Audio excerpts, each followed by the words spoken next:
Presiden Prabowo Subianto menyampaikan bahwa pemerintah berpotensi menyelamatkan dana hingga 150 miliar US dollar atau sekitar 2.654,40 triliun rupiah per tahun dari kebocoran kekayaan negara. Angka tersebut dihitung dari berbagai praktik seperti under invoicing, transfer pricing, hingga pelarian devisa hasil ekspor yang dinilai merugikan negara.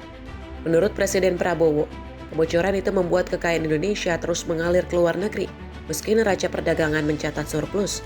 Kepala negara menegaskan bahwa penerapan pasal 33 UUD 1945 secara konsisten dapat mencegah praktik kecurangan seperti manipulasi harga, pemalsuan ekspor, hingga aktivitas ilegal di sektor sumber daya alam.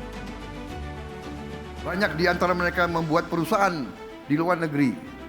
Dia jual dari perusahaan dia di dalam negeri ke perusahaan dia di luar negeri yang harganya jauh di bawah harga yang sebenarnya. Ini yang terjadi.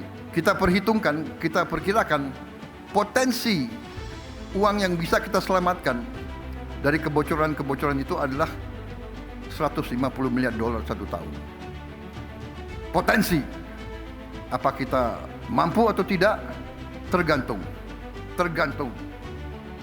Keberanian kita, tergantung tekad kita. Saya berkeyakinan kalau kita jalankan pasal 33 secara konsekuen, kita akan terhindar dari praktek-praktek under invoicing, under counting, dan sebagainya, pemalsuan atas tonase dan kualitas produk yang diekspor, praktek-praktek fraud terhadap bangsa dan negara kita, serta praktek-praktek tambang ilegal, hutan ilegal, kebun-kebun ilegal untuk mencapai tujuan bernegara kita. Hari ini, pemerintah Republik Indonesia yang saya pimpin menerbitkan peraturan pemerintah tentang tata kelola ekspor komoditas sumber daya alam.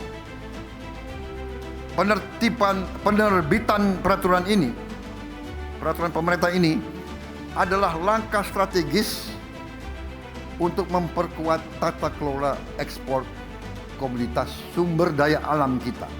Dalam artian hasil dari setiap penjualan ekspor akan diteruskan oleh BUMN yang ditunjuk oleh pemerintah kepada pelaku usaha pengelola kegiatan tersebut. Ini bisa dikatakan sebagai marketing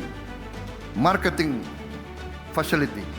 Saya berkeyakinan akar masalah ekonomi bangsa kita adalah bocornya kekayaan kita, tidak tinggalnya kekayaan kita di Republik Indonesia. Untuk menutup kebocoran tersebut, pemerintah menerbitkan peraturan pemerintah tentang tata kelola ekspor komoditas SDA seperti sawit, batu bara, dan ferroalloy.